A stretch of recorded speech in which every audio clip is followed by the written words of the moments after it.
So anyways, I'm a married man with a kid. Happily married man. Yes, I am. I love my wife to death. I love everything about being fucking married, but I'll tell you this right now. We do fight a lot. We do argue all the time. If I've learned anything in 5 years of being married is we're always working on me. You know? Evidently, my wife is this completed work under museum glass that is to be admired and studied. Like, how did she do that? And I'm like one of these guys, you know those buildings that just has scaffolding around it for like 6 straight years? And you're like, are they ever gonna finish that thing? Is that some sort of insurance job? Jesus Christ, what a piece of shit. You should just tear it down and start over again. Yeah. I have a temper. So that's the thing. That's what kind of ruins things. Everything else I do is fine, but I have a fucking temper, and it just ruins shit. And then my wife always says the same thing. She's always just like, I just don't understand. Where did that come from? Where is that coming from? It's you just go from 0 to 100 in 2 seconds. It's like, first of all, I idle at 75 miles an hour, all right? So don't give me this 0 to 100. I walked into this restaurant at 75. I could hear that guy talking too loud on his cell phone from the fucking parking lot.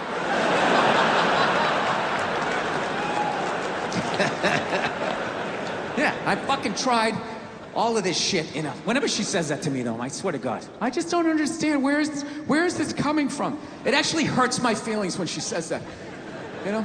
Because it makes me feel like she's not listening to me.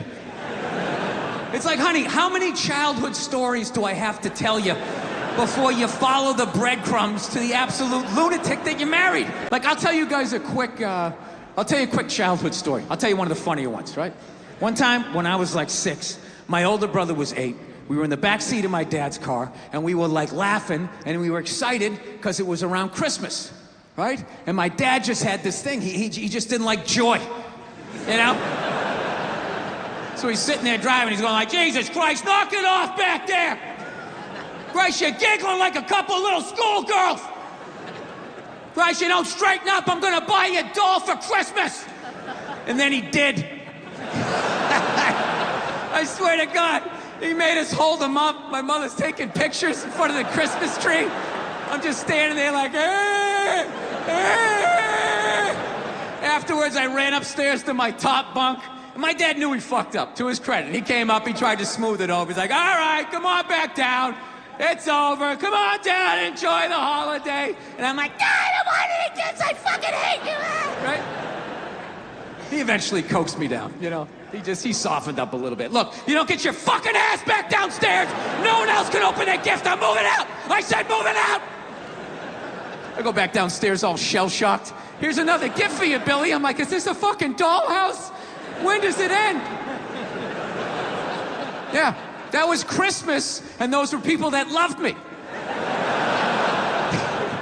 I just don't understand. Where is this coming from? I just don't understand. So, I gotta do it though. I gotta work on the temper. I'm gonna do it. You know, I got the kid now, and I don't want to pass it on to her. You know, I have like a demon in my family tree, like this fucking rage. It's just, you know, just keeps following us, and now I got it. I have it so bad, like literally my daughter, she's a little over 2 years old. She's yet to meet me yet. You know? Like the real me. She's seen glimpses of me. I come, hey, how are you? She's seen glimpses of the anger, but I'm able to smooth it over really quickly. Like, whoa, Daddy almost snapped his phone in half. But I see it in her face. I can see the way she looks at me. She's starting to put it together like, this dude's a little fucked up, man. This is a little fucked up. I cannot tell you how heartbreaking that is to see from a toddler. Much less your own daughter. I'm like, I gotta end this thing, man. This rage, it has to end with me. I can't have an angry kid just walking around fucking kicking toys, fucking bullshit, just being like a lunatic. I want to be like that priest in The Exorcist when the devil got in him and he just fucking leaps out the window and dies, you know? So I've been fucking trying everything, you know? I tried, you know, I don't know, I meditating, wearing sweaters. I did that for a while. Like if I dressed like a regular guy, I'd be one. I drew a smiley face on a Post-it and stuck it on my dashboard. Like that was gonna help with my road rage. You know, driving down the street like, you motherfucker! I guess psyched on that too. Thank you, smiley face. I remember one night I actually considered taking a bath because I was gonna call my wife. I was on the road and I was like, I don't want to have a fight with her. I need to relax. What the fuck can I do? And I thought about it. It's like women take baths, right? They do. It's a very feminine thing. They have a bad week. I just want to decompress, and they just have a soak.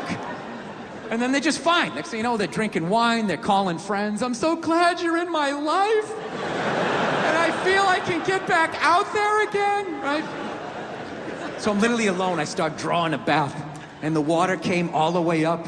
And at the end of the day, I couldn't fucking do it. There's just no way as a man to take a bath and not think about killing yourself, you know? There's just something about slipping into that coffin-shaped thing. It's like, am I gonna slit my wrists? Am I testifying against the mob? What the fuck am I doing here? I'm a man, I don't take a bath. You take a shower, hose it off, block out your feelings. Keep walking till you drop of a heart attack. Literally, as you're going down, are you okay? I'm fine, I'm fine. Can't take a bath, sitting there playing with a rubber ducky, sticking my toe in the faucet, right? Not allowed. Not allowed to be that happy. So, I don't know what I'm gonna do. I think I'm gonna go back to therapy, do that fucking bullshit again. Fast forward through all these stories I've told a million times. I gotta do it though. I'm gonna do it for my kid and do it for my wife. And selfishly, do it for me. Because, no, I'm gonna tell you why. You're not gonna like the results, miss.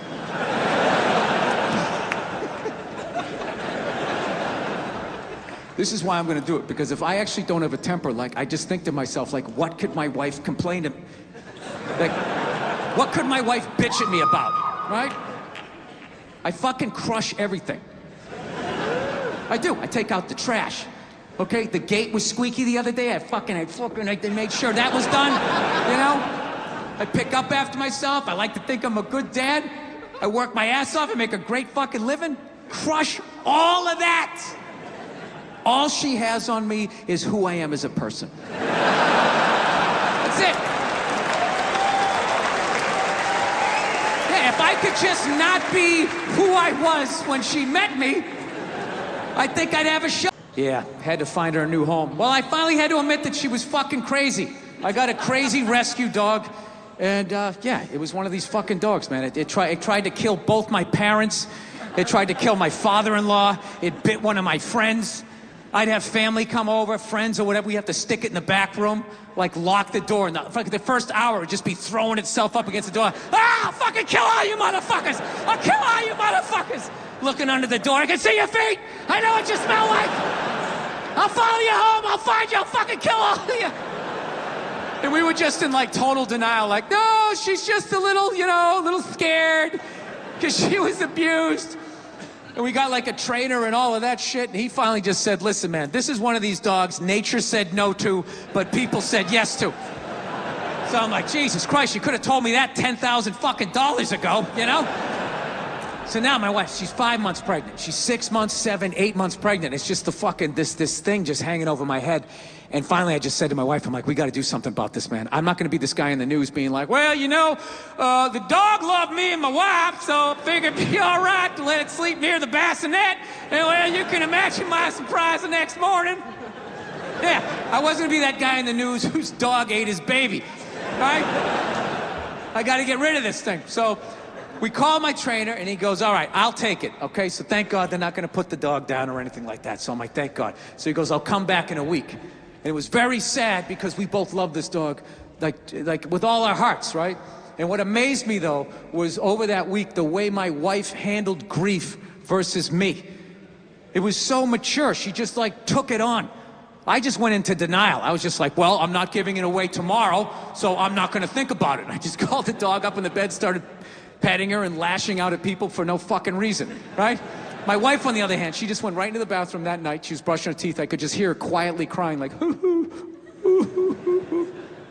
I swear to God, I was on the bed and I got mad at her. I didn't yell at her, I had it just internal, you know? And I was just thinking, like, why is she having the proper emotion in this fucking moment? Why isn't she just blocking it out the fucking way I am, right? Just don't deal with it until you fucking give it away and then just start yelling at people the way I do. Right, and that's what we did. I just blocked it out, and every night she would cry a little bit more the whole week. Till the night before, she's like, right? And what I didn't realize was she had cried herself into acceptance. And meanwhile, my emotions were still at the starting line. And then there's a knock at the door, and she goes, okay, he's here. Go get the dog. And I'm like, hey, Cleo. And she popped her head up, and I saw her wagging her fucking tail. And all of a sudden, 8 years of conditional love all started bubbling up. And I was like, oh, fuck, not now. Not now. So I just pushed it down. I just walked at her like some weird game show host. Hey, how are you? I'm smiling for no reason, all right? Now we're going for a walk. I'm just going to say what we're doing so I don't think about what I'm feeling. And I just walked out, handed the leash to the new owner, pet her on the head, didn't even look her in the eye because I knew I couldn't, and just turned around and walked away from something that I loved more than I had loved anything in my life up to that point. Don't tell my wife, right? So then I come back into the house, all right, and she's just looking at me. She knows I'm out of my fucking mind. She's like, are you okay? Is everything all right? Do you want to talk about it? We can go out, get something to eat or something. I'm like, no, I'm fine. Sometimes you have to be up here and think logical and not be in your heart. I'm just going to go into the bathroom for a second. And I went in and I closed the door and for 0.8 seconds cried like a little boy before I put the lid back on the jar, fastened it back, and just added it to the shelf of anger that sits in every man's chest. Yeah. And I couldn't help but wonder in that moment, who that I love in my life is gonna pay for that in the future? Like, where am I gonna be? Family reunion, Bed Bath & Beyond. How many fucking towels do we need? Jesus Christ, it's a fucking sickness with you. Where is this coming from? I just don't understand where this is coming from. Listen, you guys were so awesome. Thank you so much.